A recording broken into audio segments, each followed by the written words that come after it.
এদের আয়তন মাত্র 1.5 বর্গমিটার, আর এগুলোকে বলা হয় কফিন হোম। ভিতরে দাঁড়ানো তো দূরের কথা, ঠিক মতো হাতও মেলানো যায় না। কিছু কফিন এখানকার বাসিন্দাদের কাঁধের চেয়েও কম প্রশস্ত আর শরীরের চেয়েও ছোট।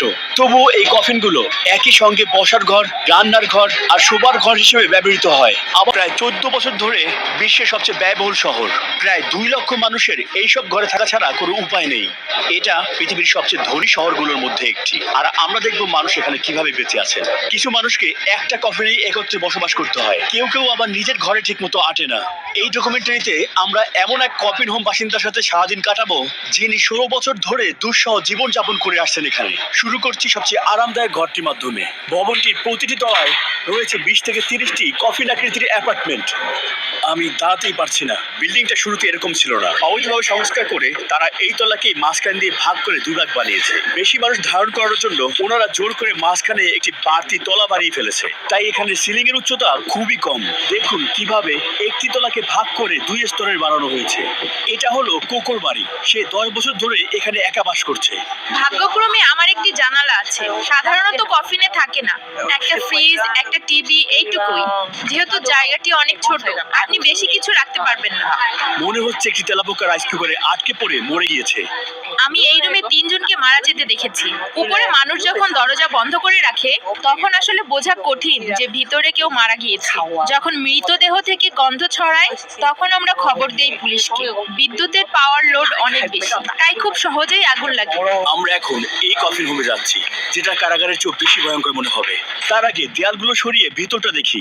এখন দেখা যাচ্ছে সার্ডিন মাছের মতো গাদাগাদি করে রয়েছে ডজন খানিক মানুষ। 75 বর্গমিটারের একটি ঘরকে ভাগ করা হয়েছে 30টি কফিন আকারের ঘরে।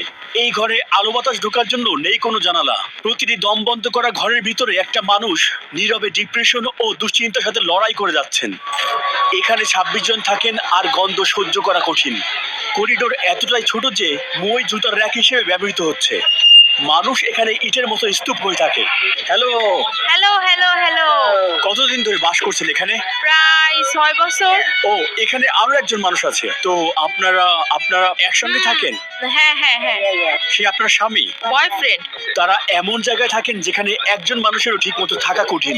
দেয়ালে ঝুলছে জামা কাপড়, ব্যাগ আর ব্যক্তিগত জিনিসপত্র। বালিশের এক পাশে রয়েছে জিনিসপত্র রাখার তাক। দরজায় ঝুলানো ইলেকট্রনিক যন্ত্র আর তার নিচে পরিষ্কার করা জিনিসপত্র আর বোতল। তারা ময়লা, ব্যবহৃত টাওয়েল আর ফাস্টফুডের প্যাকেট সবই রাখা মাথার বালিশের কয়েক ইঞ্চির মধ্যেই। যেহেতু এখানে জানালা নেই, তাই ঠান্ডা রাখতে তারা ফ্যান ব্যবহার করে। কফিন হাউসের তীব্র গরম থেকে বাঁচতে সে সবসময় তার চুল ছোট করে রাখে। এখানে পর্যাপ্ত বাতাস নেই এবং বাতাসের মানও খারাপ। কিভাবে থাকেন এভাবে এখানে? যাই হোক, আমি নিয়তি মেনে নিয়েছি। এই ছোট জায়গায় কিভাবে তোমার কাপড় পরিবর্তন করো? আমার শরীর বাঁকাতে ও মোড়াতে হয়, এটা করতে 10 মিনিট লাগে। এখানে থাকার ব্যবস্থা কেমন? বেশ কষ্ট, অনেক পোকামাকড় এখানে। এই যে দেখো।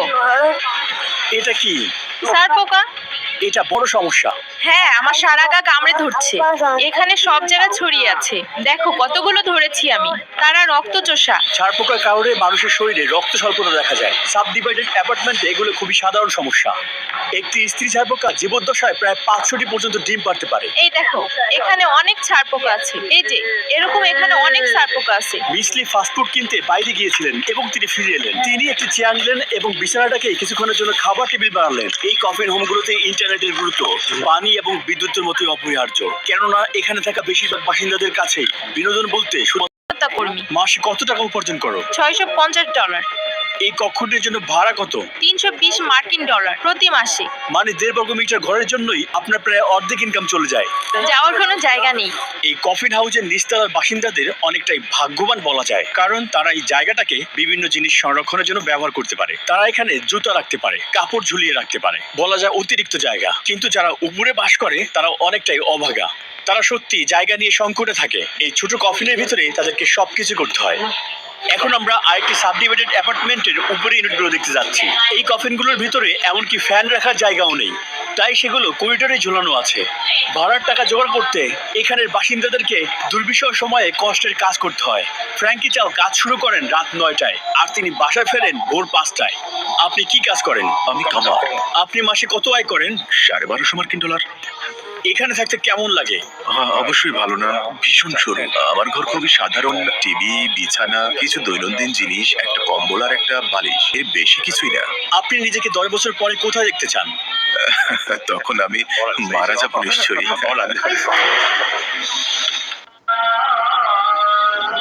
فطرتهم واحسنت. আশা করি হবে না। এই জায়গাটি অনেক বেশি চাপা, তাছাড়া এখানে বাতাসে অনেক বেশি আর্দ্রতা। উপরের এই ইউনিটগুলোর চেয়েও আরো অনেক ছোট ইউনিট রয়েছে। এখন আমরা এমন একজনের কাছে যাচ্ছি যার শরীর নিজের কফিন হোমে আটে না। আমি ভাবতেও পারছি না এমন ভাবে বেঁচে থাকা কত কষ্টের।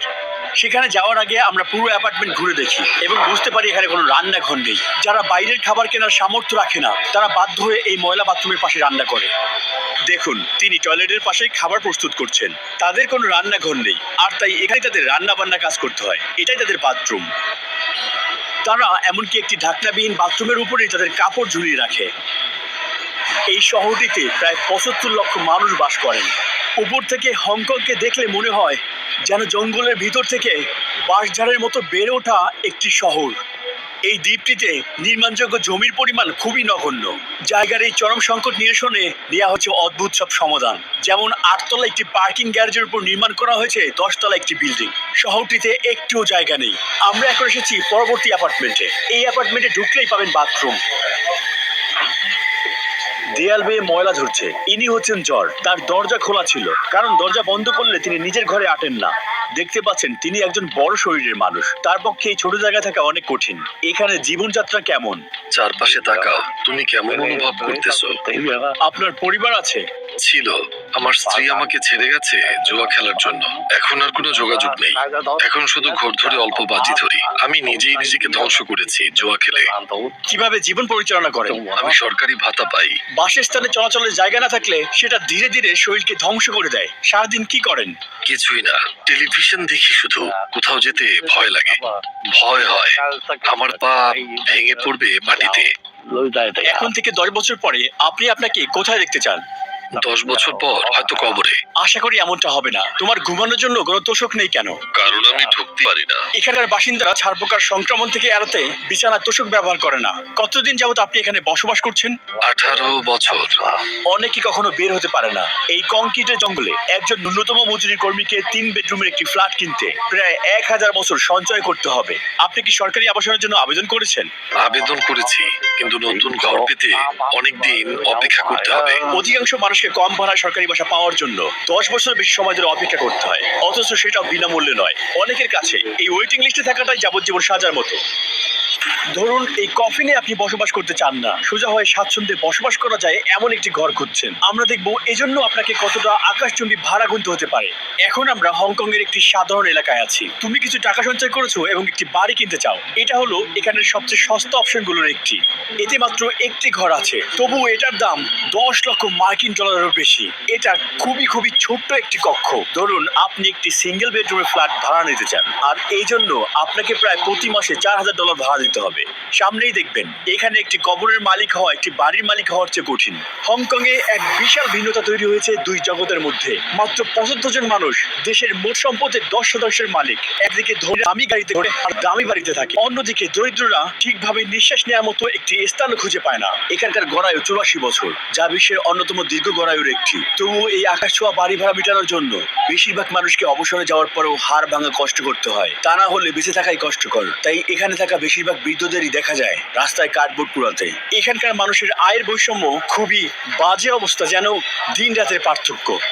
যদি মালকিন জানতে পারে আমরা ঝুঁকিতে পড়ব, আমি পরোয়া করি না কি জন্য ছবি তোলার চেষ্টা করছে।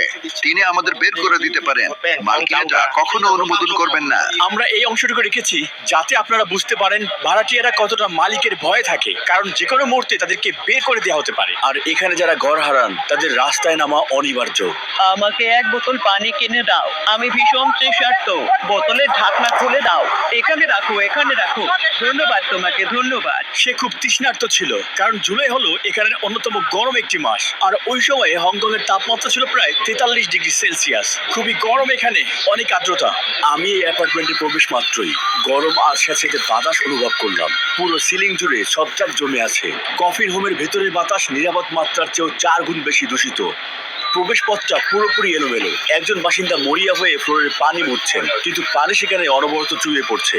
এরপরে আমি নিজে একটি কফিন হোমে ঢুকলাম এবং সঙ্গে সঙ্গে নিজেকে একটি বাক্সবন্ধ অনুভব করলাম, যেন দেয়ালগুলো ধীরে ধীরে আমাকে চেপে ধরছে। অথচ এটাই আমাদের দেখা সবচেয়ে খালি কফিন, আর এখানে যে বাস করে বলা যায় তার কিছুই নেই।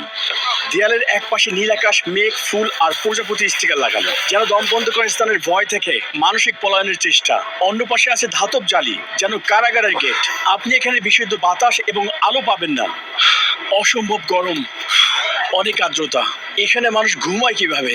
আমি এমনকি ঠিকভাবে শ্বাস প্রশ্বাস নিতে পারছি না। ভাবুন, আপনার জামা কাপড় এখানে ঝুলানো, সারাদিন ঘুম, মোবাইলে ইউটিউব ভিডিও দেখা, কোথাও যাওয়ার জায়গা নেই, একঘেয়েমি জীবনে বের হওয়া, আবার এই কফিনে ফিরে আসা, এটাই জীবন। ঘুমানোর সময়ও পাশের কেবিন থেকে আসে অনেক চেঁচামেচির শব্দ। সত্যি অনেক দুঃখজনক। বেরিয়ে আসলাম। কিছু কিছু ঘরের সামনের দরজা শুধুমাত্র একটি পর্দা থাকে, তাই ভিতরে থাকা মানুষটির এখানে কোনো নিরাপত্তা নেই। হ্যালো, হ্যাঁ, কি রান্না করছেন আপনি? আমি ভাত রান্না করছি। এভাবে কাপড় শুকানো হয় রান্নাঘরের ভিতরেই, যা শৌচাগারের সাথে সংযুক্ত। আর এটা একেবারে স্বাস্থ্যসম্মত নয়। এখানে ওয়াশিং মেশিনও আছে। তারা জায়গাটির সর্বোচ্চ ব্যবহার করার চেষ্টা করছে, কিন্তু দেখতে অনেকটা বিশৃঙ্খল। এই দৃশ্য ধারণ করতে আমার বন্ধুকে টয়লেটে প্রবেশ করতে হয়েছে। সে ওই একই সিঙ্কে শাকসবজি পরিষ্কার করছে, যেটা মানুষ টয়লেট করার পরে ব্যবহার করে, যা তাদেরকে মারাত্মক সংক্রমণের ঝুঁকিতে ফেলছে। কারণ ইকোলাই বা সালমোনেলার মতো মারাত্মক মলজাত ব্যাকটেরিয়া শরীরে প্রবেশ করে তাদেরকে অসুস্থ করছে। মিস্টার লি তাদের মধ্যে একজন, যারা জীবিত থেকেও কফিনের জীবনকে দেখছেন। তার ঘরটি আমাদের দেখা সবচেয়ে গাদাগাদি অবস্থার ঘর। আমি কোনো কাজ পাই না, কারণ আমি একবার চুরির অভিযোগে আটক হয়েছিলাম। আমি রাস্তার উপর একটি ফোন পেয়েছিলাম এবং পুলিশকে জানাইনি। পরে ফোনটি আমার কাছে পাওয়া যায় এবং আমাকে গ্রেফতার করা হয়। জেলখানা কি কফিন হোমের চেয়েও বেশি আরামদায়ক? হ্যাঁ, ঠিক তাই। হংকং এর জেলখানায় কয়েদিদের জন্য 7.5 বর্গমিটার জায়গা বরাদ্দ থাকে ব্যক্তিগত শৌচাগারও। 1.5 বর্গমিটার কফিন হোমের তুলনায় এখানে দাঁড়ানোর জন্য পর্যাপ্ত জায়গাও থাকে। এই একই জায়গায় একটার পর একটা করে 10টি কফিন হোম সাজিয়ে রাখা সম্ভব। এরপরে আমরা দেখা করব অং এর সাথে। আপনি এখানে কিভাবে এলেন? অনেকদিন আগের কথা। আমি এখন দরিদ্র মানুষ। আগে আমার একটা ঘর ছিল, স্ত্রী ছিল, মেয়ে ছিল। তারা ছেড়ে চলে গিয়েছে। হ্যাঁ, তাদের সাথে কথা বলেছেন আপনি? টাকা পয়সা নেই, তাই তারা কথা বলে না। এখন আপনার বয়স কত? 63। এটা আমার টেবিল, সব কাজের জন্য। ভেতরে কাপড় রেখেছি। এটা সেই হাড়ি যেখানে আমি নুডলস রান্না করি। ওং তার দৈনন্দিন সূচি পরিদর্শনের জন্য আমাকে আমন্ত্রণ জানালো। প্রথমে তিনি গেলেন মন্দিরে। মন্দির বন্ধ থাকায় ওং মন্দিরের প্রধান ফটকের সামনে দাঁড়িয়ে প্রার্থনা করলেন। সব কষ্ট, দারিদ্রতা এবং একাকিত্ব সত্ত্বেও তার যা আছে এটা নিয়ে সে কৃতজ্ঞ। পথে তিনি বাজারের একটি দোকানে থামলেন এবং সঙ্গে থাকা সামান্য টাকা দিয়ে কিছু ফল কিনলেন। এরপরে তিনি সেই রেস্তোরাঁয় গেলেন যেটার খাবারের কুপন ছিল। রেস্তোরাঁটি ভাতের সঙ্গে নানা ধরনের তরকারি দিয়ে থাকে, আর এগুলোতে অনেক বেশি লবণ এবং চর্বি থাকে। কুপনের খাবার রেস্তোরাঁ খেতে লজ্জা লাগতো, তাই সে এগুলো বাইকেই খেতে পছন্দ করে। প্রথমেই তিনি তার কেনা জিনিসপত্র 20 জনের বেশি মানুষের সাথে শেয়ার করা একটি ফ্রিজে রাখলেন। ওং বিছানায় উঠে পড়লেন এবং সে খাবার খাওয়া শুরু করলেন। তার অলস জীবনযাপন আর এই অসুস্থকর খাবার ধীরে ধীরে তার স্বাস্থ্যের অনেক ক্ষতি করছে। দেখুন, আমার রক্তচাপ অনেক বেশি। এত উচ্চ রক্তচাপ থাকার ফলে হৃদরোগের ঝুঁকিকে অনেক গুণ বাড়িয়ে দেয়। তবে যে কবরস্থানটি আপনি দেখতে যাচ্ছেন, তাতে বোঝা যায় আসলে মৃত্যুতেও এখানে মুক্তি নেই। প্রতিদিন একই রকম। দুপুরের খাবার শেষ করি, তারপর ভিডিও দেখি। এটা দুপুর এবং রাতের খাবারের জন্য। দুপুর এবং রাতে খাওয়ার জন্য তিনি তার খাবারকে 2 ভাগ করলেন। আপনি মাদক বা বেআইনি কিছু ব্যবহার করেন? না, করি না, কিন্তু এখানে অনেকে করে। রাত নামলেই প্রেম ঘর উন্মুক্ত হয়ে যায় ব্যবসার উদ্দেশ্যে।